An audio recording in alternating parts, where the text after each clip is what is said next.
नमस्कार दोस्तों, मैं चंद्रशेखर एग्जामपुर के ऑनलाइन प्लेटफॉर्म में आपका स्वागत करता हूं।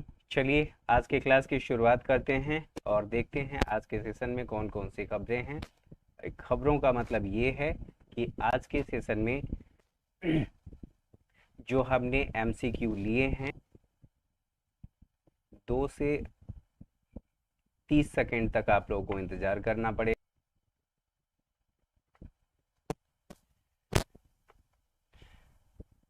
ठीक है, और कोशिश ये करें यूट्यूब पर एग्जामपुर के द्वारा चलाया जा रहा है, तो जितने भी बच्चे यूपीपीसीएस की तैयारी कर रहे हैं और सफलता बैच से जुड़ना चाहते हैं, जो इस क्लास से जुड़ना चाहते उन्हें भी इस क्लास में लाने की कोशिश करें।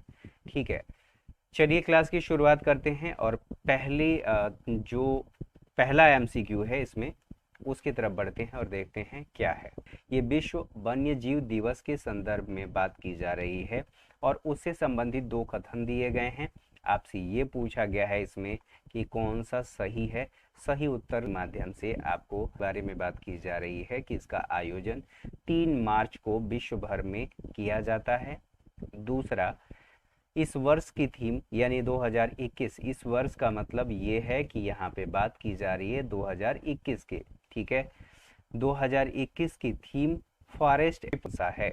आपके सामने केवल 2, यहाँ पे केवल हो जाएगा केवल 2, सी 1 और 2 और डी न तो 1 न ही 2। अब देखिए यहाँ पर जो सही कथन है वो आप याद रखेंगे और सही विकल्प जो है वो सी है। अब इसके बारे में थोड़ा पत्र उसी में इसे मनाए जाने के बारे में क्या हुआ था, नामित किया गया था किस डेट को, तो इस डेट को 3 विश्व वन्य जीव दिवस मनाएगा। जो वन्य जीव हैं को लेकर के का भविष्य में तो उनकी रोकथाम के लिए और उनके प्रति जागरूकता बढ़ाने के लिए किया जाता है। और ये भी याद रखेंगे 1973 में एक साइट, ठीक है, साइट स्थापित किया गया था। साइट भी क्या करता है, उनको लिस्टेड करता है कि कौन सा के हिसाब से खतरों को डिवाइड करते हैं और बताते हैं कि कौन सा वन्य जीव किस लिस्ट में शामिल है। ठीक है, तो ये अवेयरनेस के लिए है, जागरूकता बढ़ाने के लिए है। दूसरे क्वेश्चन के बारे में बात करें तो भारतीय रेलवे ने वर्ष 2020-21 के दौरान कुल कितने किलोमीटर की जा रही है, तो ये रेलवे ने किया है। अब ये डिजिट्स आपके सामने दिए गए हैं 6000, 8000, 10000, 7000, इसमें से कौन सा सही है ये आपको बताना है। देखिए विद्युतीकरण यानी कि जो रेलवे है, डीजल इंजन वहाँ पे देखने को मिलेगा और निर्भरता जब डीजल पर पड़ती है तो भारत में इसका उत्पादन बड़े पैमाने पर होता नहीं है, तो हमें क्या करना पड़ता है, आयात करना पड़ता है। रिजर्व है उसका उपयोग करते हैं आयात करने के लिए। इसके साथ साथ ये भी ध्यान रखना है कि जो रेलवे है, रेलवे का कार्बन फुटप्रिंट, कार्बन फुटप्रिंट के साथ साथ जो कार्बन उत्सर्जन होता है उसको कम करने के लिए विद्युतीकरण की दिशा में आगे बढ़े। तो ये कहा गया है पिछले 6 सालों में, 6 में ये कहा जा रहा है, अब तक की बात की जा रही है कि कुल कितना, तो ये 6000 की बात की जा रही है कि 6000 किलोमीटर विद्युतीकरण किया जा चुका है। अब इससे संबंधित का सर्वोच्च विद्युतीकरण का, और अगर बात करें तो ये ध्यान रखना है 2018, ठीक है, 19 में कितना किया गया था विद्युतीकरण, तो 5000 विद्युतीकरण 5000 किलोमीटर किया गया था। अब 5 गुना अधिक विद्युतीकरण, यानी कि कुल मिलाकर के कहने का मतलब ये है कि सरकार ये बताना चाह रही है कि जो पिछली सरकार थी उन्होंने 2023 तक वो क्या कर लेगा, पूरी तरीके से विद्युतीकरण कर लेगा। विद्युतीकरण जो कार्बन उत्सर्जन करेगा। ठीक है, ये रेलवे का लक्ष्य है। अगर बात करें कि रेलवे कितने लोगों को रोजगार देता है, तो रोजगार के मामले में ये 13 लाख मुंबई से ठाणे के बीच 1853 में चलाया गया था, ये भी याद रखेंगे। ठीक, आगे बढ़ते हैं, कथनों पर विचार करें। देखिए, आपके मन में ये सवाल आ सकता है कि 2019 में भी ऐसा हुआ था, ऐसी बातें कही गई थी, तो जो हाँ, जी हाँ, बिल्कुल सही है। अब के बारे में कि ये क्षेत्र जो गुरुत्वाकर्षण जहाँ पे देखने को मिलता है, जिसमें जितनी भी सारी चीजें जाती हैं वहां पे गुरुत्वाकर्षण शक्ति इतनी तीव्र है कि उसकी पिक भी नहीं। ब्लैक होल एम इवेंट हॉरिजॉन पर कार्यरत जो वैज्ञानिक हैं उन्होंने बनाया है, ठीक है।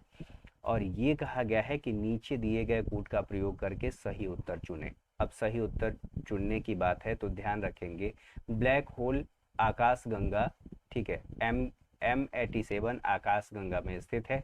यहाँ पे दोनों ही कथन सही है। जब दोनों ही कथन सही होंगे तो ध्यान रखेंगे यहाँ पे कौन सा हो जाएगा, यहाँ पे आपका सही जो हो जाएगा 1 और 2, ठीक है। कौन सा सही होगा, 1 और 2। अगले क्वेश्चन की तरफ बढ़ते हैं। पर्यावरण कार्यक्रम, इसके बारे में जो कहा गया है, ग्रामीण भारत के अनुकूल कार्यक्रम, ठीक है। प्रत्येक परिवार, यहाँ पे पर्यावरण नहीं, 10 वर्ष की LED 8 से 10 वाट, यहाँ पे वाट है, ठीक है, वाट तक की LED का वितरण। अब कूट की सहायता से आप लोग बता कोशिश करेंगे कि इसमें से सही कौन सा है, ठीक है। यहाँ ये 5 हो जाएगा, ठीक, ये टाइपिंग एरर है, 5 हो जाएगा। ग्रामीण भारत के अनुकूल कार्यक्रम क्यों है, तो यहाँ ग्रामीण क्षेत्रों में जो अधिक महंगी LED है, ठीक है, कारण जिसको बोलचाल की भाषा में लट्टू भी कह दिया जाता है, लट्टू पर निर्भरता अधिक थी, वो बिजली का कंजप्शन अधिक करता है और साथ साथ ही वो और क्या करता है, तो हीट कार्यक्रम है। प्रत्येक मीटर की अनिवार्यता की बात कही गई है, तो इसके लिए यह भी कहा गया है कि विद्युत मीटर अनिवार्य रूप से आपको लगाना है ताकि रीडिंग काउंट किया जा सके। चौथे के बारे में बात करें तो 8 से लेकर के 12 तक नहीं, बल्कि 8 से 3 हैं वो आपके सही होते हैं, ठीक। तो इसमें कौन सा सही होगा, आपका सी विकल्प सही होगा। चलिए आगे बढ़ते हैं। शहरी और ग्रामीण क्षेत्रों में समान रूप से लागू, शहरी और ग्रामीण क्षेत्रों में समान रूप से लागू। दूसरा, केवल मानसून की अवधि से पूर्व लागू, शपथ की अवधारणा। अब इसमें से कूट के जरिए आपको बताना है कि जो जो बातें चारों कथन में कही गई हैं उनमें से कौन सा सही है, कौन सा सही नहीं है। अब देखिए, इसके बारे में थोड़ा सा समझ लेते हैं, फिर चीज़ें आसान हो जाएंगी, समझ में आएंगी कि हमें क्या, शुरुआत इसकी PM ने की।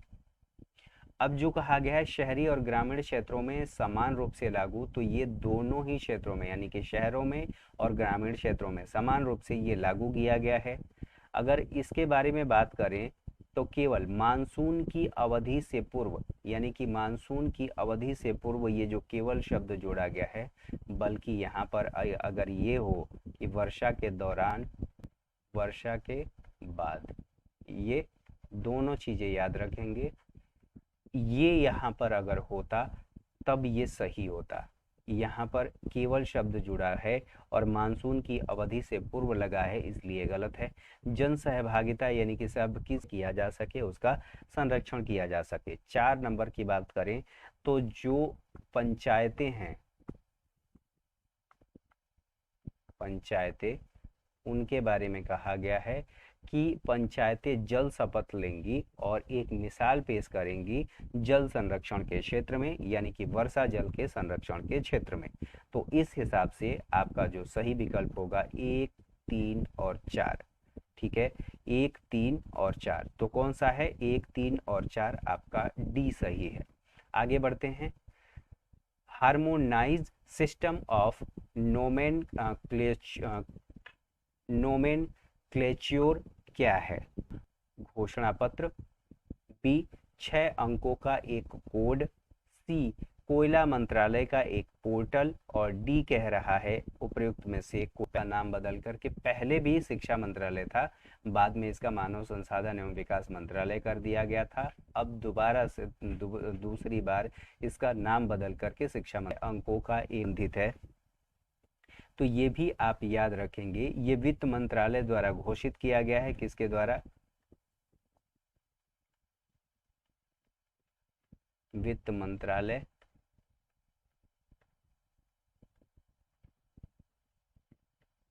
ठीक है, ये घोषित किया गया किस लिए? 5 करोड़ से अधिक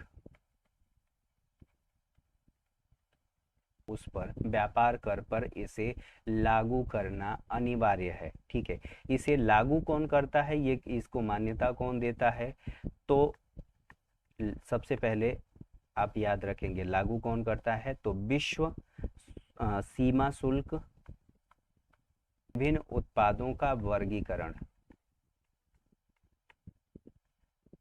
उत्पादों का वर्गीकरण इसमें किया जाता है, ठीक, द्वारा वित्त मंत्रालय के द्वारा लागू करने की बात की जा चुकी है। तो ऑप्शन इसका सही है। आगे बढ़ते हैं।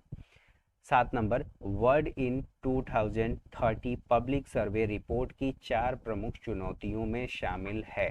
ठीक है, किसके बारे में? वर्ल्ड इन 2030 यानी कि 2030 में विश्व उन चुनौतियों में इनमें से कौन सा है, ये आपको बताना है। तो ए कह रहा है जलवायु परिवर्तन, हिंसा और संघर्ष, जैव विविधता की हानि और भेदभाव तथा असमानता। बी कह रहा है पानी और आवास, भोजन की कमी।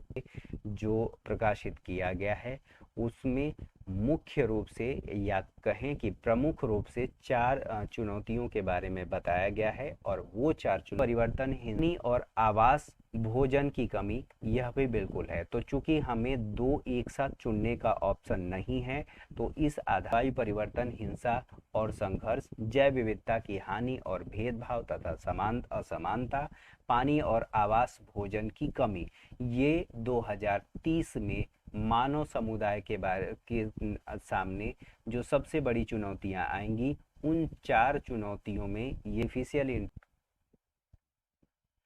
प्रमुख चुनौतियां नहीं है। ये आपको याद रखना है, के आधार पर इंक्लूड करके। चलिए आगे बढ़ते हैं। की जा रही है स्वास्थ्य और रोग,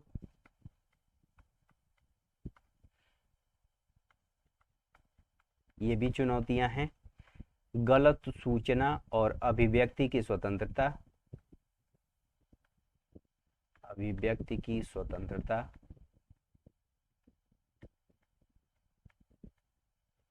ये भी शामिल है। इसके अलावा परंपरा, ठीक है, ये जारी किसके द्वारा किया गया है? ठीक है, ये जो रिपोर्ट है वर्ल्ड इन 2030, ये किस यूनेस्को के द्वारा जारी किया गया है। ठीक है, क्लियर है। आगे बढ़ते हैं। अगला क्वेश्चन ए वो है, अब ये आपसे पूछा गया है कि निष्कर्षों में शामिल है A women and man in India 2020 report. अब इसके बारे में पूछा गया है। तो देखिए, ये कह रहा है वर्ष 2021 में देश की अनुमानित जनसंख्या 13 करोड़ होगी। ठीक है, और कह रहा है वर्ष 2020 में केंद्रीय मंत्री परिषद में महिलाओं का प्रतिनिधित्व कितना रहा है? तो ये कह रहा है कि 36% महिलाओं का प्रतिनिधित्व रहा है। कब? औसत वेतन सबसे अधिक है। ठीक है, ये कह रहा है सबसे अधिक है, और डी कह रहा है उपरोक्त सभी। तो ये 26 है। ठीक है, 26%। अब इसको बता देता हूँ। देखिए, वर्ष 2021 में देश की अनुमानित जो जनसंख्या बताई गई है वो बताई गई। महिलाओं का जो प्रतिनिधि 15 वर्षों से अधिक आयु वर्ग के पुरुष आबादी द्वारा जो अर्जित औसत वेतन है वो बाकी सब में सबसे अधिक है, यानी कि उनको इनको कितना मिलता है, 121 रुपए। ठीक, तो इस आधार पर सभी इसमें से ध्यान रखेंगे, उपरोक्त सभी इसमें सही हैं। आगे बढ़ते हैं और अगली कथन है, ठीक है, किसके बारे में, प्रधानमंत्री स्वनिधि योजना के बारे में आपसे पूछा गया है कि ऋणों के संबंध में सत्य कथन कौन के बैंकों में सबसे बड़ा ऋण प्रदाता एसबीआई है। निजी क्षेत्र के बैंकों में जम्मू और कश्मीर लिमिटेड। अब देखिए, योजना के तहत 20 लाख से अधिक लाभार्थियों को ऋण दिया गया है। प्रधानमंत्री स्वनिधि योजना के बारे में पहले स्वनिधि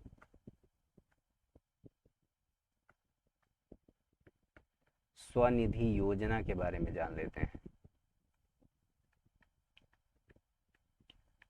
ठीक है, ये किसके लिए है, रेहड़ी पटरी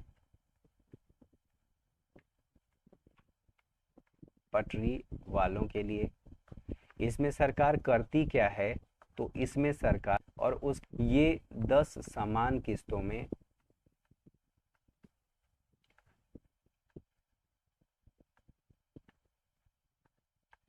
दिया जाएगा।